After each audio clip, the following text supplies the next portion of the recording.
Hello guys, hope you all are well. Welcome to my channel. मैं आज आपके लिए क्लास 12th का बिजनेस स्टडीज़ का प्लानिंग चैप्टर लेके आई हूँ। आज हम इसका कॉन्सेप्ट पढ़ेंगे और इसकी प्रोसेस पढ़ेंगे। अगर आपको मेरी वीडियो पसंद आए तो please like, comment, share and subscribe ज़रूर करिएगा। चलिए स्टूडेंट्स, फिर स्टार्ट करते हैं। हमारा आज का टॉपिक है प्लानिंग। तो आप लोग सोचिए कि प्लानिंग क्या है। जब हम कुछ भी प्लान कर रहे हैं तो वो प्लानिंग ही तो है। मैं यहाँ पे बिज़नेस स्टडीज़ की प्लानिंग की बात नहीं कर रही हूँ, मैं नॉर्मली प्लानिंग की बात कर रही हूँ। नॉर्मली प्लानिंग है क्या? अगर आप लोग अपने फ्रेंड्स के साथ मिलकर कहीं घूमने जाने का सोच रहे हैं तो वो भी एक तरीके से प्लानिंग है कि आप कहीं घूमने जाने का प्लान ही तो बना रहे हैं कि आपको कहाँ जाना है, किस टाइम पे जाना है। ये सब कुछ आप पहले सोचेंगे ना, उसके बाद ही तो जाएंगे। या ऐसे ही हमने कहा हमें तो घूमने जाना है, हम चल दिए, ना हमने टाइम सोचा, ना हमें किस तरीके से जाना है ये सोचा, कहाँ जाना है ये भी नहीं पता। तो क्या हमारा घूमना अच्छा हो पाएगा? नहीं हो पाएगा ना। कुछ तो हमें प्लान पहले से बना के रखना पड़ेगा कुछ भी करने के लिए। चलिए ये बात हो गई। दूसरा, हमारे घर में कोई फंक्शन है। अब फंक्शन ऐसे ही हो जाएगा, उसके लिए पहले हमें गेस्ट लिस्ट भी तैयार करनी पड़ेगी। हमें देखना भी पड़ेगा कि हमारा खाना कहाँ से आएगा, कैटरिंग सर्विस कौन करेगा, डेकोरेशन कौन करेगा। तो इस सब की भी तो प्लानिंग करनी पड़ती है। तो वही बिज़नेस स्टडीज़ में भी प्लानिंग है। देखिए, जब हम हर चीज़ को अपनी रियल लाइफ से थोड़ा मिला के समझेंगे ना, तब ज़्यादा अच्छे से समझ में आएगा। अगर हम बुकिश पढ़ के सिर्फ रट्टाफिकेशन करेंगे तो उससे कोई फ़ायदा नहीं होने वाला है, क्योंकि हमें सिर्फ मार्क्स ही नहीं लाने, नॉलेज भी गेन करनी है। और मार्क्स भी पता है तब आते हैं क्योंकि इसमें आती हैं अधिकतर केस स्टडीज़। जब तक आपको कॉन्सेप्ट उसका अच्छे से क्लियर नहीं होगा तो आप उसका आंसर दे ही नहीं पाएंगे। और अगर आपको कॉन्सेप्ट क्लियर है तो कोई ऐसा क्वेश्चन आ ही नहीं सकता जिसका जवाब आप ना दे सकें। अब देखिए, planning is deciding in advance what to do and how to do. Planning क्या है? एडवांस में ही डिसाइड करना कि हमें क्या करना है और कैसे करना है। It is one of the basic managerial functions. हमने मैनेजमेंट के कुछ फंक्शंस पढ़े थे। क्या क्या थे वो? Planning, organising, staffing, directing and controlling. तो ये क्या है? ये एक सबसे पहला फंक्शन, बेसिक फंक्शन है मैनेजमेंट का, बेसिक मैनेजरियल फंक्शन है। Before doing something the manager must formulate the ideal of how to work on a particular task. कुछ भी करने से पहले मैनेजर अपने दिमाग में एक प्लान बना लेता है। हम कह सकते हैं कि हमें पर्टिकुलर टास्क किस तरीके से करना है उससे रिलेटेड अपने मन में ही एक बात सोच लेता है कि मुझे इस तरीके से काम करना है। तो वो क्या हो गया? Plan. Planning can be defined as, planning को हम कैसे कैसे डिफाइन कर सकते हैं? Setting objective for a given time period. इसमें हम कुछ समय पीरियड के लिए, मतलब कुछ समय के लिए कि हमें इतने टाइम में ये वाला ऑब्जेक्ट अचीव करना है, ये सेट कर देते हैं। जैसे कि माना हमने रख दिया कि अब हमें 5000 यूनिट्स ऑफ गुड्स प्रोड्यूस करनी है विद इन 1 मंथ। ये हमारा एक प्लान बन गया, हमें ये काम अब करना ही है ना। Formulating various courses of action to achieve them. अब उसके बाद क्या करेंगे? हम देखेंगे कि हमने ये तो सोच लिया कि चलो हमें इतना प्रोड्यूस करना है, पर अब हम किस किस तरीके से कर सकते हैं? हम लेबर्स का ज़्यादा यूज़ करें, मशीनरी का ज़्यादा यूज़ करें, किस तरीके से अपने काम को करें कि ये ऑब्जेक्टिव हमारा पूरा हो जाए। तो इसमें हम अलग अलग तरीके के अल्टरनेटिव्स देखते हैं कि किस किस तरीके से हम इस काम को पूरा कर सकते हैं। Selecting the best possible alternative from among the various courses of action available.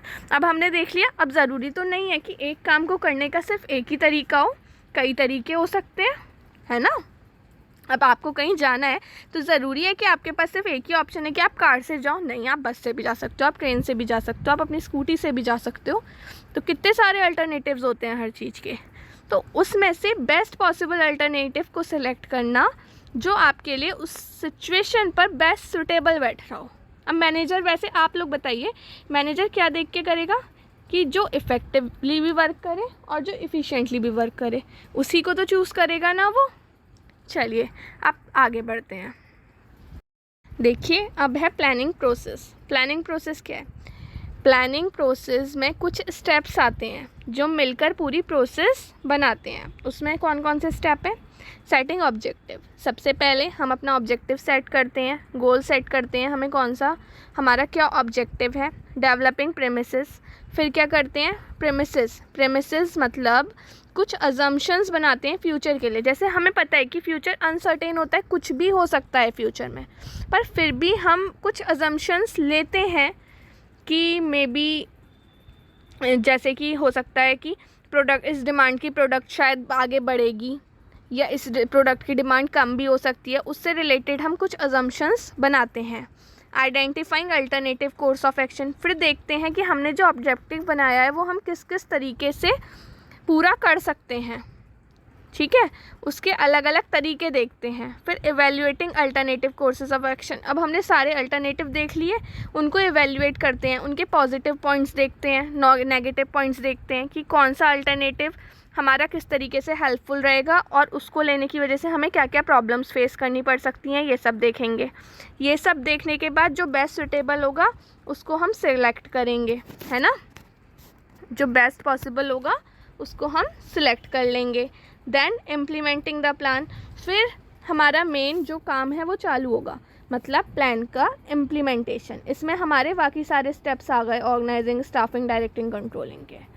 फिर होगा फॉलोअप एक्शन, मतलब अब हम चेक करेंगे कि जो हमारा काम है वो सही ढंग से चल रहा है या नहीं, प्लान के हिसाब से चल रहा है या नहीं, प्लान्स को मॉनिटर करेंगे और ये देखेंगे कि हमारा ऑब्जेक्टिव अचीव हो पा रहा है या नहीं। ये हो गया हमारा फॉलोअप एक्शन। अब एक बार इन सारे पॉइंट्स को अच्छे से पढ़ते हैं। देखिए, planning is a process of decision making and this process has some steps which are mentioned below. Planning एक प्रोसेस है जिसमें हम डिसीज़न लेते हैं और इस प्रोसेस के कुछ स्टेप्स होते हैं जो नीचे दिए गए हैं। चलिए पढ़ते हैं। Step 1, setting objective. स्टेप 1 क्या है? सेटिंग ऑब्जेक्टिव, मतलब ऑब्जेक्टिव सेट करना।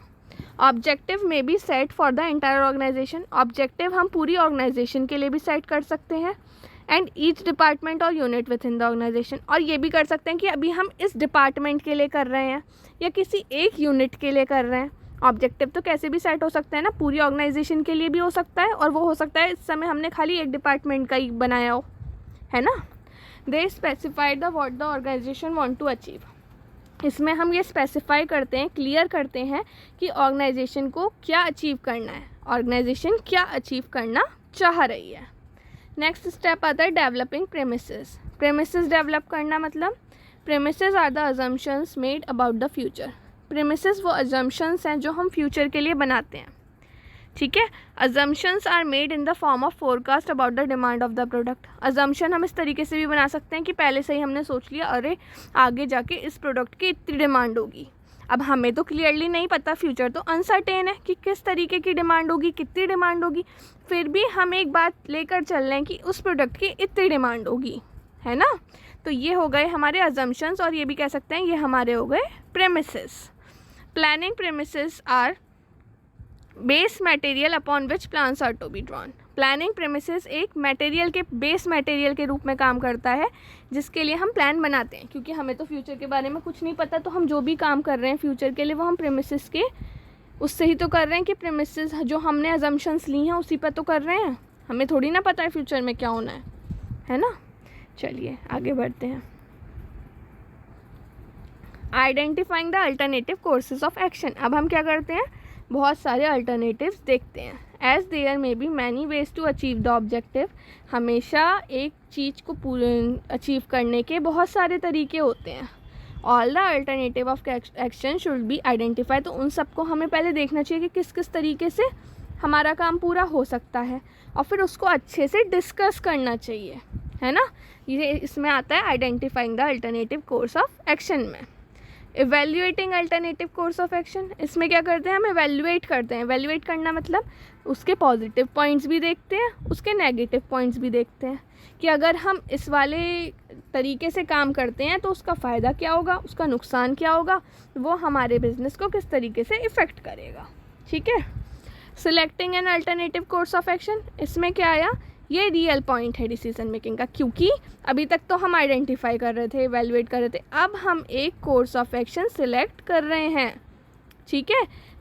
अब इसमें हम एक तरीका, बेस्ट प्लान सिलेक्ट कर रहे हैं कि हमें किस तरीके से काम करना है। और बेस्ट प्लान कौन सा होता है, जो सबसे ज़्यादा हमें प्रॉफिट दे, है ना, जिसकी नेगेटिव पॉइंट्स कम हो, जो हमारे लिए हर तरीके से फ़ायदेमंद रहे एक तरीके से, वो क्या होता है, बेस्ट प्लान। तो इसमें हम बेस्ट प्लान सिलेक्ट कर लेते हैं। अब आया इम्प्लीमेंटिंग द प्लान, मतलब अब हमने प्लान बना लिया, अब हम उस प्लान के अकॉर्डिंग काम करना स्टार्ट करेंगे। इस स्टेप में बाकी मैनेजमेंट के फंक्शंस भी आ जाते हैं, ठीक है, जैसे ऑर्गेनाइजिंग, स्टाफिंग, डायरेक्टिंग। इसमें हम क्या करते हैं, ऑर्गेनाइजिंग भी करते हैं, मतलब लेबर को अलग अलग कामों में लगाना कि तुम्हें ये वाला काम करना है, तुम्हें ये वाला काम करना है। मशीनरी की परचेज भी इसी में ही आ जाती है। नेक्स्ट है हमारा फॉलोअप एक्शन। अब हमारा सब कुछ हो गया, अब हम क्या करेंगे, हम अपनी एक्टिविटीज़ को देखेंगे कि जो हमारे ऑर्गेनाइजेशन में वर्क हो रहा है, जो एक्टिविटीज़ परफॉर्म हो रही हैं वो प्लान के अकॉर्डिंग हो रही हैं या नहीं हो रही हैं। अगर नहीं हो रही हैं तो क्यों नहीं हो रही हैं। Monitoring the plans is equally important to ensure that objective are achieved. ये भी एक बहुत इंपॉर्टेंट है, क्योंकि हमें प्लान्स को मॉनिटर भी करना पड़ता है कि हमारा ऑब्जेक्टिव इन प्लानों से अचीव हो रहा है या नहीं हो रहा है, वरना हमें प्लान भी तो चेंज करना पड़ेगा। या हमने तो एक बार प्लान बना दिया, अब हो ना हो हमें कोई मतलब नहीं है इससे, ऐसा थोड़ी ना होगा। हमें देखना पड़ेगा ना कुछ कि क्या कमियां आ रही हैं, किस वजह से हमारा काम पूरा नहीं हो रहा, और अगर हो रहा है तो बहुत अच्छी बात है, ठीक है। गाइस, आई थिंक आप लोगों को ये चैप्टर अच्छे से समझ में आ गया होगा। अगर आपको मेरी वीडियो अच्छी लगी है तो प्लीज़ जल्दी से लाइक कीजिए, कमेंट कीजिए, अपने फ्रेंड्स के साथ शेयर कीजिए और मेरे चैनल को जल्दी से सब्सक्राइब कर दीजिए। मैं इस चैप्टर के और पार्ट्स भी आप लोगों के लिए बहुत जल्दी लेकर आने वाली हूँ, और इस चैप्टर से रिलेटेड और बाकी आपके चैप्टर्स से रिलेटेड केस स्टडीज़ भी लेकर आने वाली हूँ, जो आपके लिए बहुत इंपॉर्टेंट रहेंगी। Thanks for watching.